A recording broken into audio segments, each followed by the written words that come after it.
Hello बच्चों, आप लोग का study with Rita Yadav class में स्वागत है।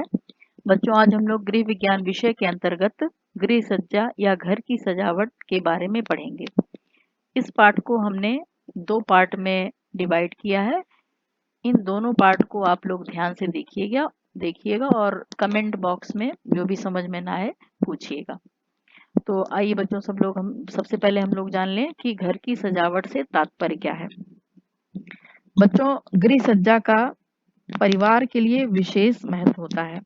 घर की सजावट न केवल सुंदरता बढ़ाती है, बल्कि दिन भर के परिश्रम से थके हुए व्यक्ति को मानसिक संतुष्टि भी प्रदान करती है। हमारी परिवारों में गृह सज्जा का जो दायित्व है वो गृहिणियों पर होता है। अतः गृह विज्ञान विषय में बालिकाओं को गृह सज्जा का सैद्धांतिक एवं व्यवहारिक ज्ञान प्रदान किया जाता है। बच्चों, घर की सजावट या सज्जा एक ऐसी कला है जिसके द्वारा हम कम स्थान, कम खर्चे और कम परिश्रम में अपने घर के वातावरण को आकर्षक, प्रभावपूर्ण और आनंददायक बना सकते हैं। सजावट का यह मतलब नहीं है कि घर में बहुत कीमती वस्तुएं इकट्ठी कर ली जाएं और घर को एक म्यूजियम बना दिया जाए। गृह सज्जा में प्रत्येक वस्तुओं को व्यवस्थित करके उसमें कलात्मक सौंदर्य उत्पन्न करना ही गृह सज्जा कहलाता है। इसके बाद हम लोग बच्चों आओ जानते हैं कि गृह सज्जा की उपयोगिता क्या है। मनुष्य का स्वभाव है कि वह सुंदर वस्तुओं की ओर आकर्षित होता है। हर दिन वो व्यस्त दिनचर्या से जब थक हार कर घर लौटता है तो उसे यदि घर साफ, सुंदर और सजा हुआ मिलता है तो उसका जो मन होता है वो खिल उठता है। इसलिए प्रत्येक गृहिणी का कर्तव्य होता है कि वह अपने घर को सुसज्जित रखे। घर की सजावट मानसिक और शारीरिक स्वास्थ्य के लिए भी जरूरी होती है। जैसे घर अस्त व्यस्त होता है या अव्यवस्थित होता है तो मनुष्य चिड़चिड़ा हो जाता है, जबकि सुव्यवस्थित और सुंदर तरीके से घर में मनुष्य का मन प्रसन्नचित्त और स्फूर्तिमय हो जाता है। तो बच्चों, घर की सजावट से कुछ लाभ होते हैं, जैसे घर सजाने से घर के आकर्षण में वृद्धि होती है और सजाया हुआ घर हर व्यक्ति को सुंदर लगता है। इसके बाद आता है दूसरा पॉइंट, कलात्मक रुचि का प्रदर्शन या अभिव्यक्ति। कलात्मक रुचि का प्रदर्शन या अभिव्यक्ति घर की सजावट से ज्ञात होता है। सजावट अच्छी है या बुरी यह बात गृहिणी के व्यक्तित्व व घर में रहने वालों की रुचि का प्रतीक होती है।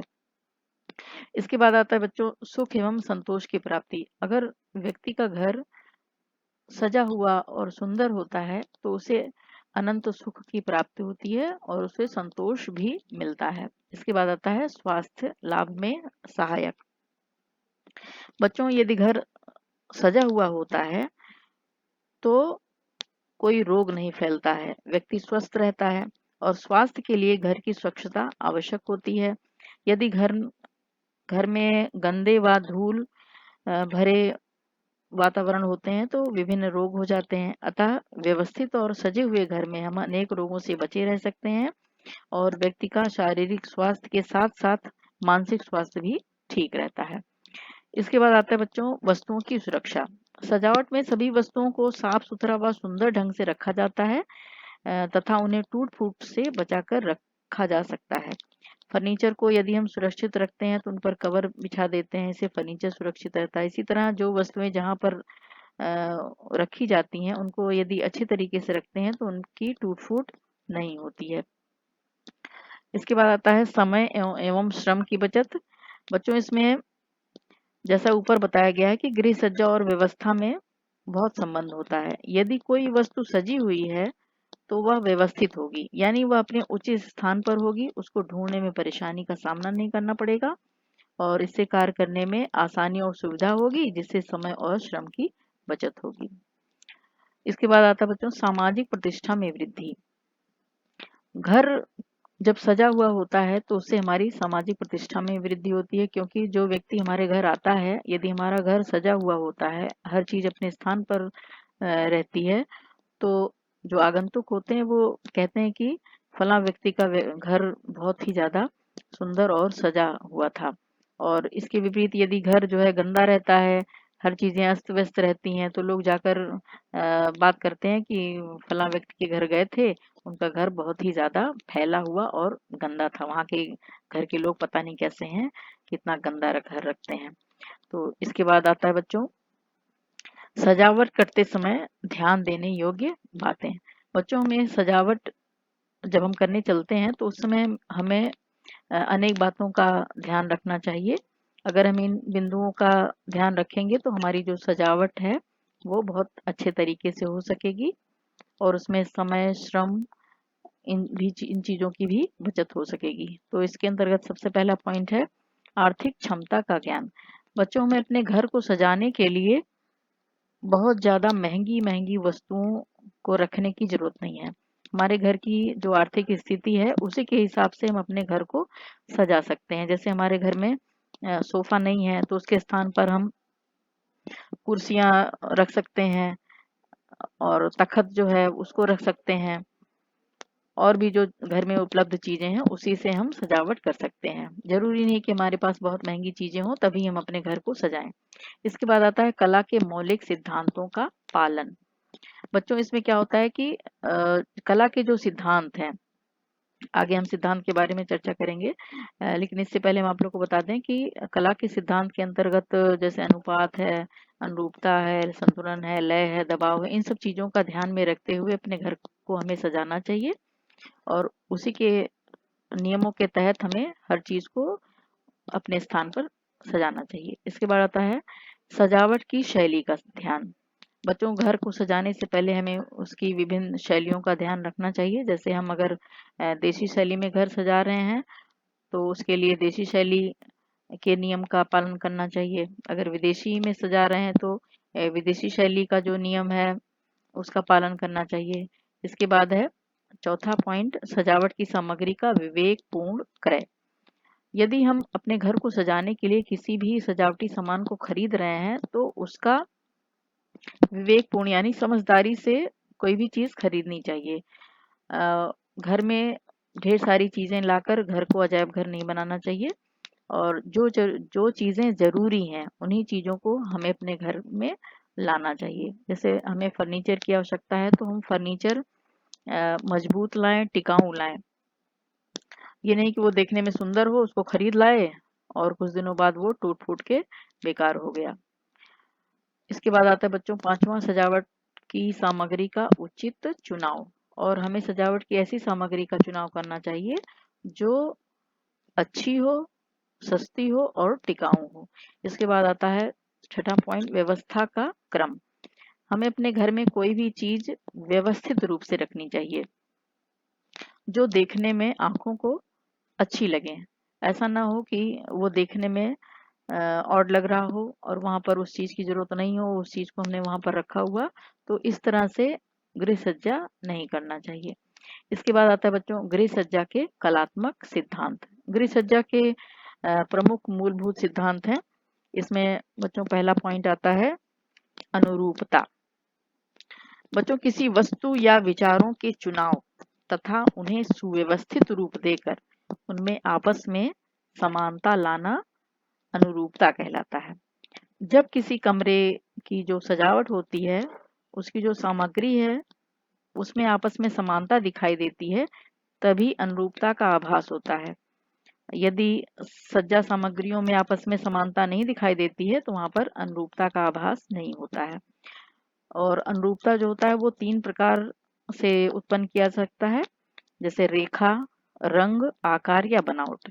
रेखा में बच्चों क्या होता है कि रेखाओं का उपयोग वस्तु में भाव प्रकट करने के लिए किया जाता है। रेखाएं मनुष्य के शरीर की स्थिति से संबंध रखती हैं और रेखाओं को जो आभास होता है वो खड़ी रेखाओं के आधार पर, आड़ी रेखाओं के आधार पर और तिरछी रेखाओं के आधार पर तथा वक्र रेखाओं और जिग जैग रेखाओं के आधार पर देखा जाता है। और इसी अनुरूपता के अंतर्गत बच्चों आता है आकार। रेखाओं के जो मिश्रण होते हैं उन्हीं के आधार पर वस्तु का आकार बनता है। वस्तु का आकार रेखाओं का एक रूप होता है और घर में जो विभिन्न आकार की वस्तुएं होती हैं सजावट करते समय उनके आकार का ध्यान रखना चाहिए, क्योंकि अगर समान आकार की जो वस्तुएं होती हैं उससे भी नीरसता प्रकट करती हैं। तो आकार का हमें विशेष रूप से ध्यान रखना चाहिए। इसके बाद आता है बच्चों अनुपात। अनुपात गृह सज्जा का महत्वपूर्ण सिद्धांत है। वस्तु आकर्षक और सुंदर प्रतीत हो, इसके लिए यह जरूरी है कि उसका अनुपात समान हो, तभी उसका रंग, रूप और आकार सुंदर लगेगा। उदाहरण के लिए जैसे कमरे में कुर्सी के अनुपात में टेबल, लैंप व चित्र लगाना चाहिए। इससे स्पष्ट होता है कि लैंप और टेबल कुर्सी के उचित अनुपात से कमरा आकर्षक लगता है। इसके विपरीत अनुचित अनुपात से अनाकर्षक लगता है। इस प्रकार हम कह सकते हैं कि बड़े आकार के फर्नीचर के लिए बड़ा कमरा तथा छोटे कमरे के लिए छोटा फर्नीचर हमें इस्तेमाल करना चाहिए। इसके बाद आता है बच्चों संतुलन। संतुलन कला का वो सिद्धांत होता है जिसे सामग्री संयोजन में समतुलित आती है, यानी कि जो हम सजावट का सामान रखे हैं उसमें जो समतुलता आती है, यानी कि वो देखने में समान लगता है। इसके लिए एक वस्तु को केंद्र मानकर उसके चारों ओर विभिन्न वस्तुएं एक वस्तु को केंद्र मान लेते हैं और उसके चारों ओर विभिन्न वस्तुएं रखकर सुखद प्रभाव उत्पन्न करने को संतुलन करते हैं। जैसे हम ये आप लोग को स्क्रीन पर दिखाई दे रहा होगा, सोफा भी एक दोनों तरफ रखा हुआ है और उसमें दोनों में बैलेंस बनाया गया है। और घर की सजावट करते समय संतुलन का ध्यान रखना बहुत जरूरी होता है, और अगर हम इसका ध्यान नहीं रखेंगे तो सजावट जो है वो अच्छा नहीं लगेगा। और ये जो संतुलन होता है ये दो प्रकार का होता है, एक औपचारिक और दूसरा अनौपचारिक। तो सबसे पहले हम फॉर्मल बैलेंस यानी औपचारिक संतुलन के बारे में आप लोग को बता दें। बच्चों इसमें क्या होता है कि इसमें केंद्र होता है, उसके दोनों ओर एक समान आकार तथा भार की वस्तुएं समान दूरी पर रखी जाती हैं। और इसमें क्या होता है कि समान वस्तु की जो वस्तुएं होती हैं समान भार की, वो एक दूसरे के सामने या एक दूसरे के बिल्कुल बराबर डिस्टेंस पर रखी जाती हैं। इसके बाद आता है अनौपचारिक संतुलन यानी इनफॉर्मल बैलेंस। इसमें केंद्र के दोनों ओर रखी जो वस्तुएं होती हैं उनका आकार, भार और दूरी दोनों असमान होता है। इसके बाद आता है बच्चों लय। कला के सिद्धांतों में लय का भी अपना महत्व होता है। पक्षियों के कलरव, नदी की कलकल, वायु के स्वर, इन सब से लय उत्पन्न किया जाता है। लय से तात्पर्य है कि एक सरल सुगम मार्ग जिसके साथ हमारे नेत्र यानी हमारे आंख किसी रेखा क्रम, आकृति क्रम और रंग क्रम का व्यवस्थित रूप से अवलोकन कर सके, इसे ही लय कहा जाता है। इसके बाद आते हैं बच्चों दबाव पर। यह कला का वह सिद्धांत है जिसके अनुसार सबसे अधिक महत्वपूर्ण वस्तु को केंद्र में रखकर उसके चारों ओर कम महत्वपूर्ण वस्तुएं रखी जाती हैं। इस प्रकार जब किसी एक वस्तु को प्रमुखता देकर महत्वपूर्ण बनाया जाता है तो कला में दबाव नामक सिद्धांत का प्रयोग होता है। उदाहरण के लिए पेंटिंग, सुंदर पर्दे, फर्नीचर के समूह का उपयोग दबाव के लिए किया जाता है। फिर इसके बाद आता है बच्चों गृह सज्जा के लिए उपयोगी साधन।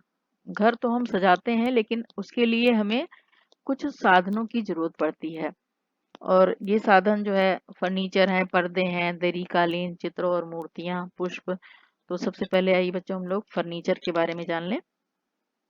बच्चों फर्नीचर कई तरह के होते हैं और फर्नीचर के अंतर्गत मेज, कुर्सी, सोफा, अलमारी, पलंग, दीवान ये सब आते हैं, और ये विभिन्न विभिन्न पदार्थों से बनते हैं और इनकी सजावट बहुत विशेष होती है। तो फर्नीचर कई प्रकार के होते हैं, जैसे लकड़ी का फर्नीचर, लोहे का फर्नीचर, बेंत का फर्नीचर, गद्देदार फर्नीचर और सनमाइका का फर्नीचर। तो ये सारे जो फर्नीचर होते हैं इनसे हम अपने घरों को अपनी आर्थिक क्षमता के अनुसार सजाते हैं, और इन सब की सफाई का भी ध्यान रखना चाहिए बच्चों, ताकि फर्नीचर जो है वो जल्दी खराब ना हो। तो फर्नीचर की देखभाल के लिए उसकी उचित देखभाल हो सके इसके लिए समय समय पर उसकी टूट फूट की जो मरम्मत करवाती रहनी चाहिए। और लकड़ी के जो फर्नीचर होते हैं उनकी भी देखभाल करने के लिए उसको प्रतिदिन नरम बुरुश से झाड़ना चाहिए, और अगर पॉलिश वगैरह छूट रही हो तो उसको भी कराते रहना चाहिए। और जो फर्नीचर पे जो खरोंच वगैरह लग जाते हैं उनको मोम आदि से भर देना चाहिए और तारपीन के तेल से भीगे कपड़े से पोंछ देना चाहिए ताकि वो देखने में सुंदर लगे। इसके बाद आता है बच्चों पर्दा। पर्दे के बाद पर्दे जो है फर्नीचर के बाद गृह सज्जा में इनका बहुत महत्वपूर्ण स्थान है। गृह सज्जा में घर के विभिन्न दरवाजों और खिड़कियों पर कलात्मक ढंग के सुंदर पर्दे लगाए जाते हैं जिससे कमरे की सुंदरता दुगनी हो जाती है। यदि खिड़की दरवाजे ऐसे ही रहते हैं तो वो देखने में उतने अच्छे नहीं लगते हैं, और यदि उन पर सुंदर सुंदर पर्दे लग जाते हैं तो घर की शोभा बढ़ जाती है। तो जो घर के दरवाजे हैं या खिड़कियां हैं, इनके लिए पर्दे बहुत उपयोगी होते हैं, और साथ ही साथ जो पर्दे होते हैं वो परिवार के सदस्यों को एकांत प्रदान करते हैं। पर्दों द्वारा बाहरी प्रकाश, गर्मी व वायु से बचाव भी होता है।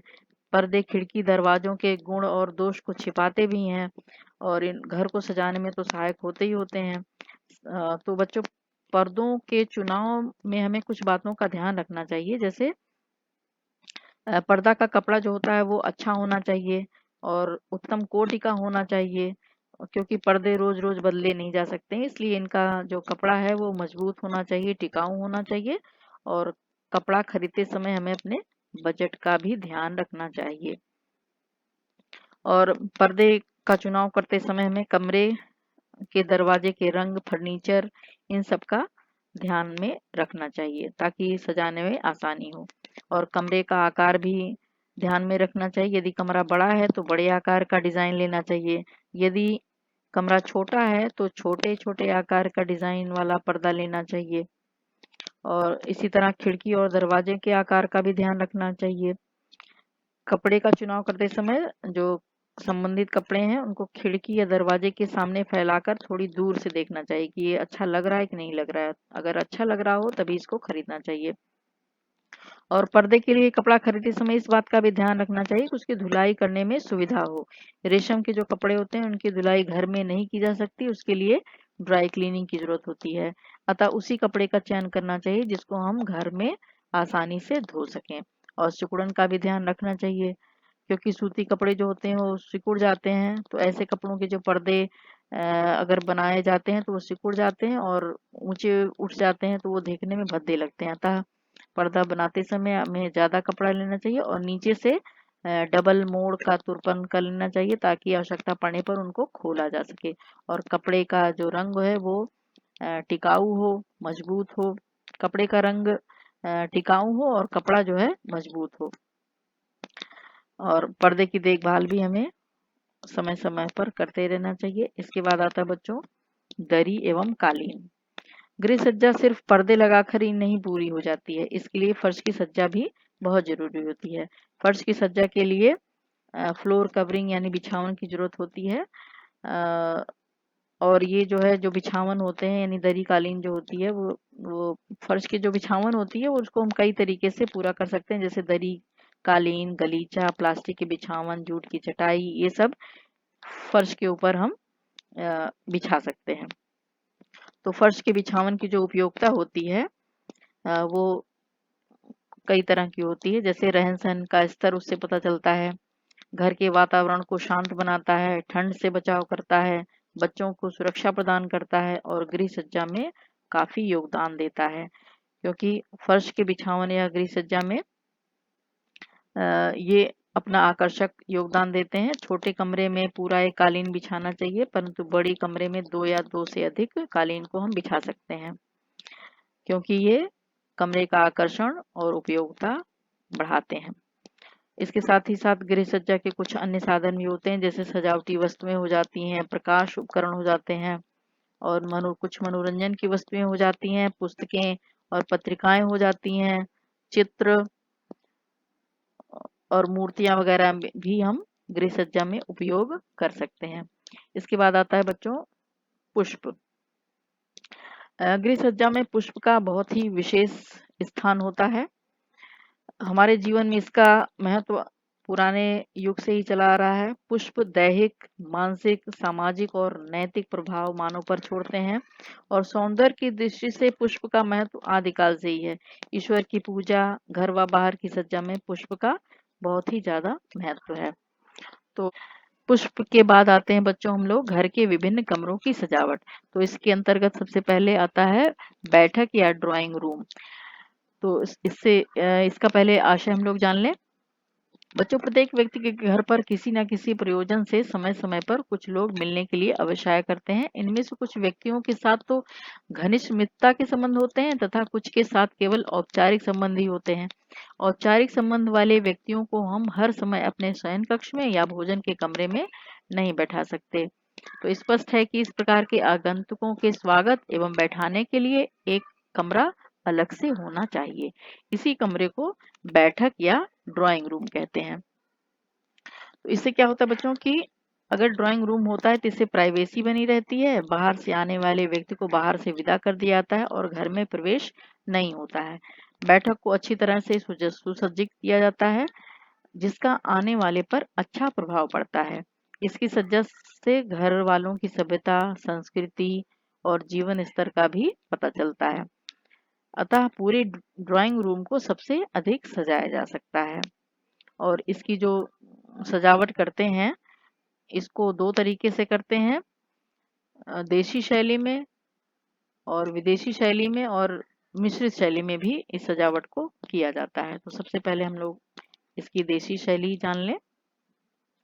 बच्चों, देशी शैली में क्या होता है कि इसमें एक तख्त या दीवान बिछाया जाता है। दीवान पर रुई या डनलप का गद्दा बिछा दिया जाता है। इसके ऊपर चादर बिछाई जाती है जो कि देखने में सुंदर लगती हो, और दीवार पर एक या दो मसनद रख दिया जाता है और इस पर भी कवर चढ़ा होता है। बैठक में मूढ़े भी रख दिए जाते हैं और कमरे के आकार के अनुसार 2 से 6 तक हो सकते हैं।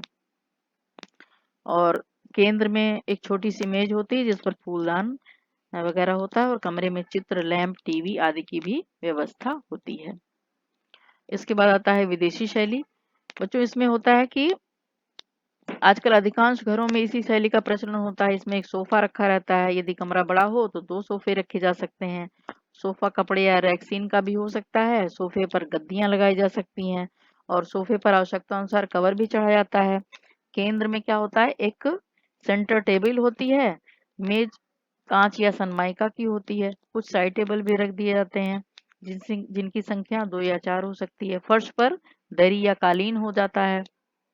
दरवाजे और खिड़कियों पर पर्दे लगे होते हैं और बैठक में एक आध दो गमले भी रख दिए जाते हैं। सुंदर चित्र तथा अन्य कलाकृतियां भी लगा दी जाती हैं और टीवी सेट वगैरह, म्यूजिक सिस्टम आदि भी रख दिया जाता है। और इसके बाद ये आता है बच्चों मिश्रित शैली। यह देशी और विदेशी का मिश्रण होता है। इसमें सोफे के साथ दीवान भी बिछा दिए जाते हैं और बैठक की अन्य सजावट में कुछ और चीजें भी इसके अंतर्गत रख दी जाती हैं। इसके बाद आता है बच्चों खाने के कमरे की सजावट, यानी जिस कमरे में हम खाना खाते हैं उसकी सजावट किस तरीके से करनी चाहिए, इसका भी बच्चियों और गृहिणियों को ध्यान होना चाहिए। बच्चों, खाने के कमरे की सजावट में सर्वाधिक महत्वपूर्ण तत्व क्या होता है, सफाई। खाने का कमरा हर प्रकार से स्वच्छ होना चाहिए। इस कमरे में संवातन तथा प्रकाश की भी समुचित व्यवस्था होनी चाहिए। खाने के कमरे की सजावट की मुख्य शैलियों या विधियों को छोटे तौर पे इस तरीके से हम जान सकते हैं। तो इन शैलियों के बारे में जानने से पहले बच्चों हम लोग एक वर्ड आया है संवातन। संवातन वह होता है जिसमें हवा जो है आसानी से पास हो सके। संवातन यानी कि जिस कमरे में शुद्ध हवा अंदर आए और अशुद्ध हवा बाहर जाए, इसी को संवातन कहते हैं। इसके बाद हम लोग बच्चों आ जाते हैं परंपरागत देशी शैली, यानी कि खाने के कमरे को हम 2 शैलियों से सजा सकते हैं, देशी शैली और विदेशी शैली। तो देशी शैली में क्या होता है कि देशी शैली में भोजन ग्रहण करने के लिए चौकी, पटरी और आसन का प्रयोग किया जाता है और इसी पर गिलास वगैरह, थाली वगैरह हम एक साथ सजाकर कटोरी कटोरी में खाना लगाकर थाली में रखकर इस मेज पर रख देते हैं और बैठकर मूढ़े पर या पीढ़े पर बैठकर भोजन करते हैं। विदेशी शैली में क्या होता है, विदेशी शैली में भोजन कक्ष में एक बड़ी सी मेज होती है जिसको डाइनिंग टेबल कहते हैं। इसके चारों ओर बिना हत्थे वाली 4 से 6 कुर्सियां हो जाती हैं। इनको डाइनिंग चेयर्स कहते हैं और इसी पर इसी पर भोजन रख दिया जाता है डोंगे में रखकर, और जो व्यक्ति इस पर बैठता है वो खुद ही भोजन को सर्व कर लेता है। किसी चीज की जरूरत होती है तो भी वो मेज पर रखी होती है और वो अपने हाथ से निकाल कर परोस कर खाता है। तो इस चैप्टर में बच्चों बस इतना ही। कोई भी समस्या हो तो आप कमेंट बॉक्स में कमेंट करके हमसे पूछ सकते हैं। धन्यवाद।